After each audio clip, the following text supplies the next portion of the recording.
University Park. You may be seated. Good afternoon, Your Honor. Good afternoon. All right. We're here in the matter of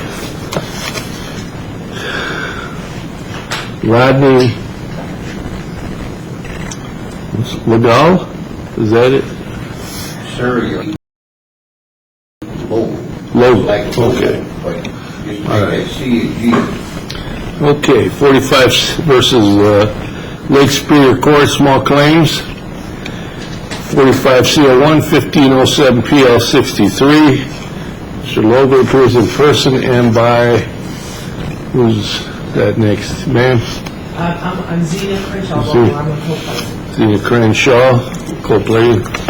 And for the Lake Superior Court? Good afternoon, Your Honor. John Nagy from the Attorney General's Office on behalf of all the judicial respondents. Okay. And we're here on a motion to dismiss, is that? That's correct, Your Honor. The state, on behalf of the judicial respondents, the state filed, we filed a motion to dismiss and then we amended that motion to tweak the arguments a little bit. But the motions are based on, there was a 12B1 motion based on jurisdiction, and then we, in the interest of, I guess, completeness as far as addressing all of the matters that the petitioners raised in their action for mandate, we included some argument that falls under the umbrella of 12B6, but primarily, the threshold issue for this case for the action for mandate that the petitioners filed, that is a jurisdictional one. And it concludes the court what I would propose to do, and I've been doing this job just long enough to know that me talking through the brief that we filed probably isn't the best use of this time. Rather, just get to the point of having discussion regarding the jurisdictional issue. At that point, I would defer to the petitioners based on the content of their filings. I suspect they've got a lot of things that they're going to say. And then maybe, if I may, have a little bit of time at the end to address some of the points that they raised. Okay. Who's going to argue on behalf of the... You say what, sir? Who's going to argue on behalf of the plaintiffs? We both have presentation on it. Yes, sir. Okay, who's going to start out? Do you need us to stand? It doesn't, if you prefer. Well, Your Honor, it took 15 pages and 7 exhibits for my wife and I to respond to the defendant's motion to dismiss because this case involves many detailed facts. The most accurate presentation of our position has been provided to you in writing, and we ask that you consider our written presentation. We addressed how the Wilson case has been handled so far. Our response also describes how this lawsuit was handled once my wife and I presented it for filing in the clerk's office on July the 13th. We have provided sections of case law, court rules, and legislation in our written response. And the defendants have made several claims that we addressed. My wife has prepared a summary of our response that she can present to you today if you need her to. Between the two of us, we will try to answer any questions you may have, but we both believe that a close reading of our written response to the defendant's motion to dismiss will convince you to deny their motion. Thank you, Your Honor. Yes, Your Honor, as my husband suggested, this case involves a lot of intricate facts. To give them anything but an off-the-cuff rendition and consideration, I would literally need to just read out loud our 15-page response and a good deal of our 7 exhibits. That's why my husband and I have asked you that you consider our written presentation as our submission in response to the defendant's motion to dismiss. We're simply today sharing highlights and characterizations of that submission. Do you address the jurisdictional issue? Well, Your Honor, the first argument that we make in our response is that there are 3 statutes that entitle us to bring this action before the court. And it's on the first page of our response. Indiana Code Section 34-27-1-1, actions for mandate. Then there's Section 34-27-3 at SEC. So there's a series of provisions that relate to actions for mandate. And then Indiana Code Section 33-28-1, which sets out the circuit powers. The defendants, in their motion to dismiss, are interpreting this legislation in a way that they're just doing it in disregard of the Indiana rules of statutory construction. That's what our first argument is. We set out in our response what the rules require, and the rules of statutory construction. And instead of complying with those rules, the defendants are essentially issuing edicts. The Indiana Attorney General is the defense counsel, but he's not issuing an advisory opinion. I mean, his arguments to the court as if he's somehow speaking as the Attorney General, giving the court advice on how these statutes should be interpreted. But an advisory opinion is not this task at hand. Again, there's a body of case law as to how we're supposed to go about interpreting these statutes, and we set that case law out in our response.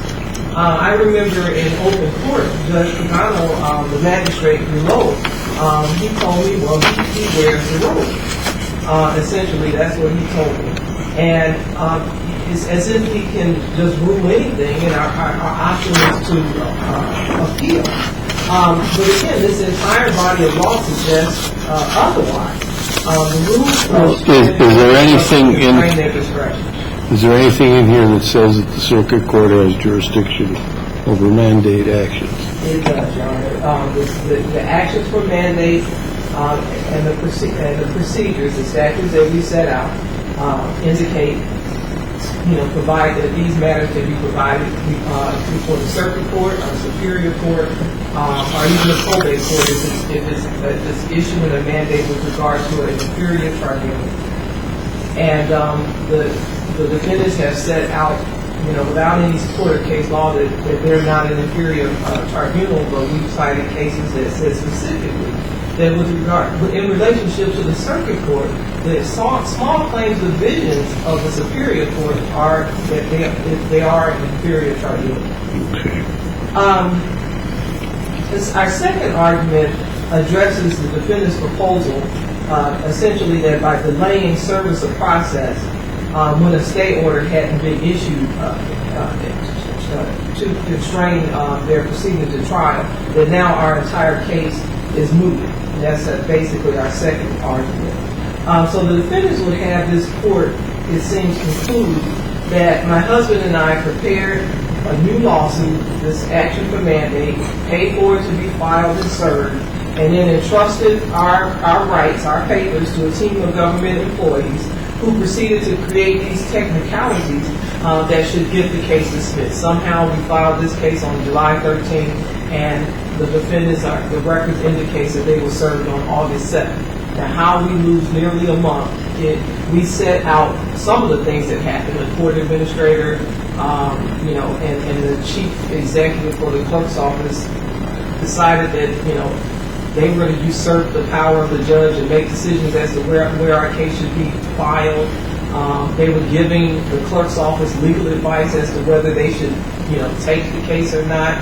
They're calling the Indiana Supreme Court, an attorney with the Indiana Supreme Court, and they're arguing as to whether we're supposed to be filing in Indianapolis or in the Lake Circuit Court. And these are court administrators. And ultimately, I talked with the attorney in Indianapolis, Attorney Kelly, I think. I can't remember her name. It's cited in the brief. And she admitted that she had made a mistake, that this was not an original action, that this was an action for mandate that is within the purview of the Lake Circuit Court. Of course, we don't assign a case. We just file it, to be presented to a circuit or superior court. Because again, the inferior tribunal is the small claims court. Now, these technicalities where they're called, we lost 14 days because the court administrator is being the judge and being the attorney for the clerk's office, and we lost 14 days before they conceded that they would have made a mistake, and apparently got it over to the sheriff. Apparently took.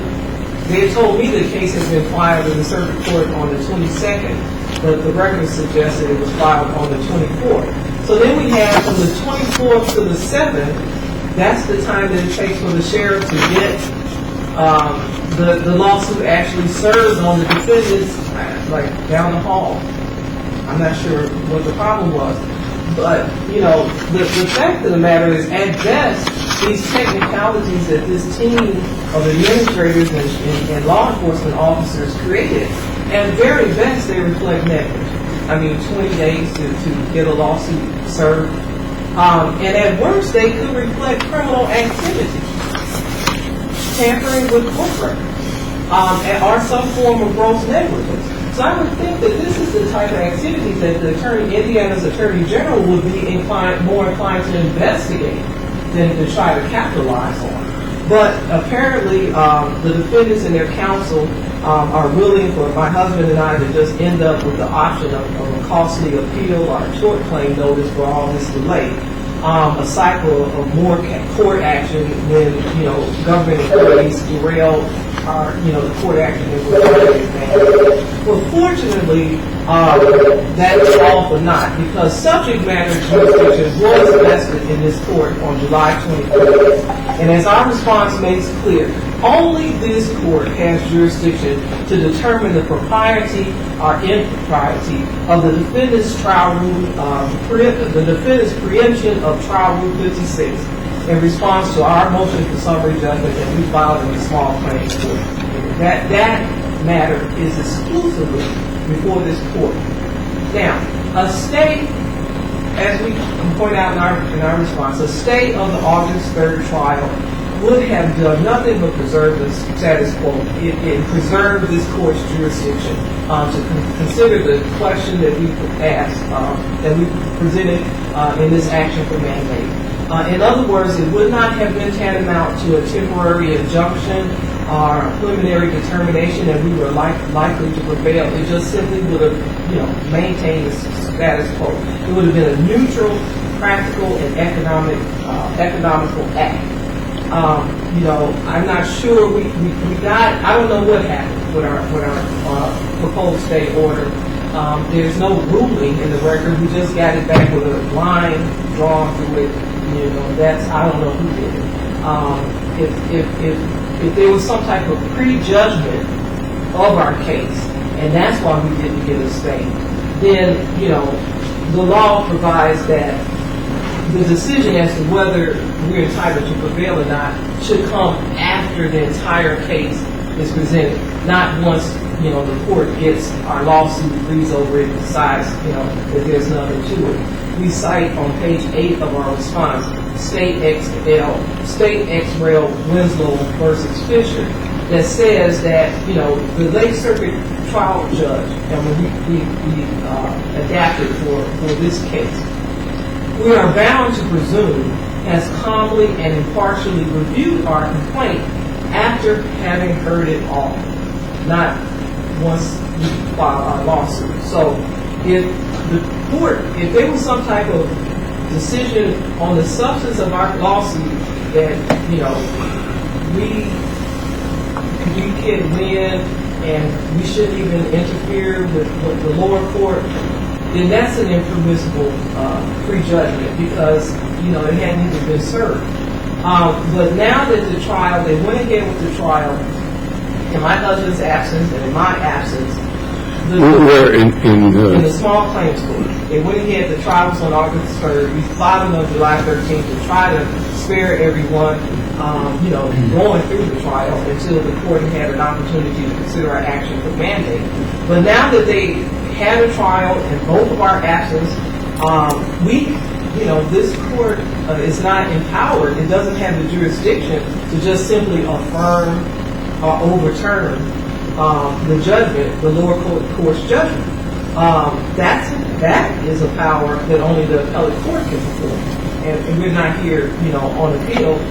I mean, this is not, the appellate jurisdiction from the small claims court doesn't lie in the circuit court. So instead, it's our contention, and we haven't made a motion to this effect, but it's our contention that the judgment is simply void. It's as if it never happened because they did not have jurisdiction. In order to proceed with the trial, they essentially had to make a determination that it was proper to have a trial. What kind of case was this about? Just a small claims court. My husband sued our neighbor. Okay, your husband sued a neighbor. Yes. And sued a neighbor for work he had done clearing their field, and he had received partial payment for the work, and so he sued for the balance, and they countersued and alleged that he had criminally converted the amount that he had kept, he had applied to the bill, and so we communicated with them. We were willing to put the money in escrow. So why are we in a mandate action over that? Because what happened is, we filed a motion for summary judgment. We gave the court the record of what happened, our position by affidavit in writing, pursuant to Trial Rule 56. We wanted a motion for summary judgment. And the judge was like, no, we're not going to have any summary judgment, just come to trial and testify. And, so what we came here and said is he's basically saying that you can't have motions for summary judgment in small claims court. And so we came here, to have this court confirm that the Indiana trial rules do apply to small claims courts unless there's a conflict specifically with something in the small claims rule. That's the whole issue before this court. And in support of that. Your Honor, if I may, maybe I can sum up what's going on with what the petitioners are asking for in this action for mandate this way. What the petitioners have done is they have filed a collateral lawsuit in Lake County asking this court to overrule, set aside, invalidate all of the decisions that were made by the trial court, the Superior Court Small Claims Division, in this other small claims matter. And basically what they're arguing, you see, I think our summary in our amended motion is pretty succinct. But what you see when you look at what the petitioners are arguing is they're basically taking this position with the court that, hey, look, what Judge Pagano did, we want all these adverse rulings set aside. We want to have summary judgment. We don't want to have to testify. And all of these decisions that Judge Pagano made were not supported in law. They were abuses of Judge Pagano's discretion. They were an incorrect application of law. And so, basically, this is a classic kind of a mandate situation because they want, Court A to act with regard to what Court B has done. But the jurisdictional issue that we have is no matter what the petitioners argue and across what they filed, the action for mandate, and then their very lengthy response, they don't raise any argument that changes the central thrust of the state's position, which is if you want a mandate of this type, that authority rests solely with the Indiana Supreme Court. It's set forth in the Indiana Constitution itself. Indiana Appellate Rule 4B3, which I forgot to cite in my motion, that notes that the Supreme Court has exclusive jurisdiction over matters involving the supervision of courts, including issuance of writs of mandate and prohibition. And we've got the Indiana Rules of Court, Rules of Procedure for Original Action. This is the 2015 edition, Rule 1A, jurisdiction of Supreme Court over original actions for writs of mandates and prohibition. B, nature of original actions governed by these rules. No matter how the petitioners slice this and spin it, it doesn't change the fact that procedurally they want to do a mandate. They want to have this court do the mandate that only the Supreme Court, by virtue of the Constitution, has the authority to do. Well, Your Honor, they do a lot of slicing and characterizing, but, But how do I tell another court what to do? If you take a look at the law, you have more than enough authority to make a determination whether the lower court is obliged to provide us a trial rule 56 proceeding. We don't ask you to dictate how that proceeding is addressed. Do you agree that they could have denied your trial 56 motion? You don't want the trial anyway? Exactly. Are you saying there were no questions of fact or anything in there? There were no genuine issues of fact in the case? Exactly. We contend that there are no genuine issues of fact with regard to whether these funds were converted, whether the counterclaim was an abusive process. And when a party comes forward and make those contentions, Indiana Trial Rule 56 dictates.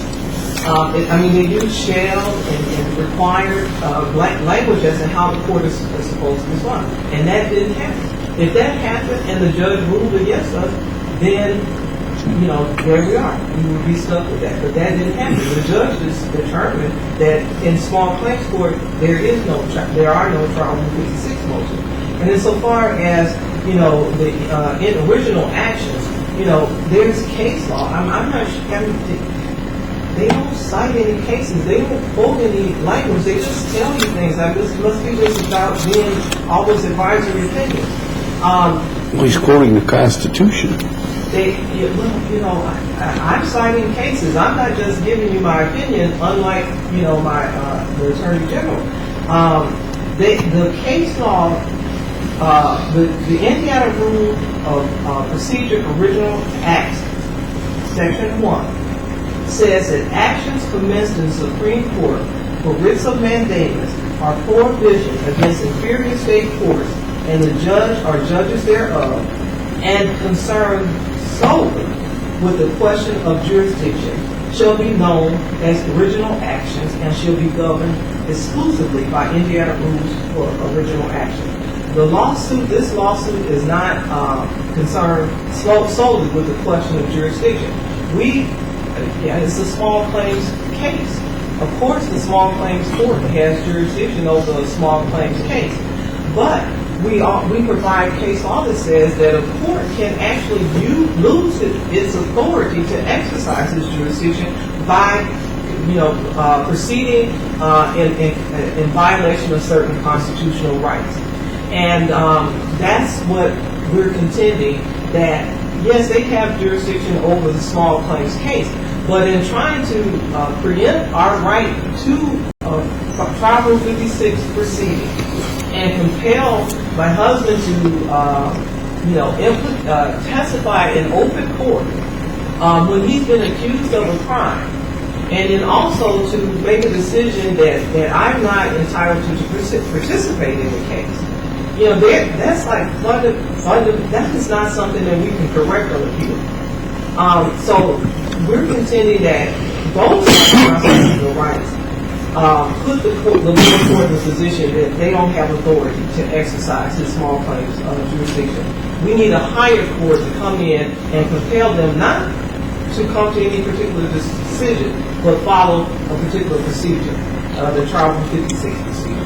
And again, we provide a specific case that says that, the Indiana trial rules apply to small claims court unless there's something inconsistent about, the trial rules, inconsistent with the small claims court. Judge Pagano has said, he keeps citing that the trials are supposed to be informal. Well, motion for summary judgment is not a trial. That's a pre-trial procedure. And we tried to keep it informal. We filed a motion for summary judgment. That's not some of the formalities of Trial Rule 56. And he struck it because we didn't comply with Trial Rule 56. So we came in and we became formal. And then he said, well, no. How was it he didn't allow you to participate? What do you mean he didn't allow you to participate? Well, what happened was I joined the case. It was just so confusing. Because at one point it seemed like the defendant was saying that I had not been properly joined in the case, that I was not a plaintiff. Well, we had this impromptu hearing where Judge Pagano was, we hadn't even seen the papers that were set for hearing. And in this, in my opinion, in an impromptu way, he asked me about standing. And his contention, I'm going to find that language. They keep on talking about that the small claims case started as a contract. I wasn't a party to the contract. I wasn't sued on the counterclaim. Well, we had brought an action for abuse of process. That's untoward. And I contend that the defendants, I was harmed because of the defendants' tort. So it seemed like rather than standing, the question was I a foreseeable plaintiff? But, the court was, it was just all over the place. And if he had followed the trial rule 56, the defendants would have had to, they couldn't have relied on their pleadings, they would have had to come forth with affidavits and stated their position, we would have had a hearing. So what's the status of this now? You have a judgment against you? Is that where we're at? As a matter of fact, Your Honor, what ended up happening was, Judge Pagano, and I would not presume to speak for Judge Pagano, but I can say, I can lay out what happened procedurally. What happened was, given that the other parties in this small claims case were represented by counsel, the court determined, hey, look, under the small claims rules, generally this is a streamlined, informal sort of procedure. I don't think you can show there's no genuine issues of material fact because the other parties have a very experienced lawyer. Right. We're going to have a trial. The trial was set. I talked about this in the motion, Your Honor. Okay. You can go back and look at it later. The trial date was set for August 4th. Mr. Lowell, the petitioners were aware of that date. Instead of preparing for trial and coming to trial on August 4th, instead they filed this action for mandate. And then despite the fact that the trial setting in the small claims matter was still on August 4th, and it came and went, they did not appear for a trial, so a default judgment was entered against them. Basically, the point that we made in the brief was Judge Pagano and the Superior Court in the small claims division, they never lost jurisdiction over that case. That train was still moving forward. And they knew there was a trial and failed to show. They made the conscious choice to not appear for trial. Now, there is, Your Honor, there is, I guess, an appellate route forward for these petitioners if they have a problem with the fact that a default judgment has been entered against them. Instead, they have chosen this tack, which is to file an action for mandate in Lake County in a different court under a different cause number, complaining about all the stuff that happened in the other case, when really, again, and I don't want to sound like a broken record, the rules are clear. The rules of appellate procedure, the rules of original proceedings, the Indiana Constitution itself, they can't ask this court to do what they want the court to do. That power is reserved to the Indiana Supreme Court. And so on that basis, Your Honor, and again, they keep talking through all of these issues and complaints that they have about how they feel they were treated in the small claims matter, but none of it changes the Indiana Constitution and the powers that are reserved to the Supreme Court. And on that basis, pursuant to Trial Rule 12b-1, and we raise a bunch of other arguments, it makes for interesting reading, but ultimately, the jurisdictional issue is key. On that basis, the state asks that the court dismiss this action for mandate and dismiss it for prejudice. Okay. All right. I'll take this matter. I'm going to read your briefs again. I'll take this matter under advisement, and I'll issue an order. Thank you. Okay? And Your Honor, I have an extra copy of the rule that you brought with me if you want it. Sure.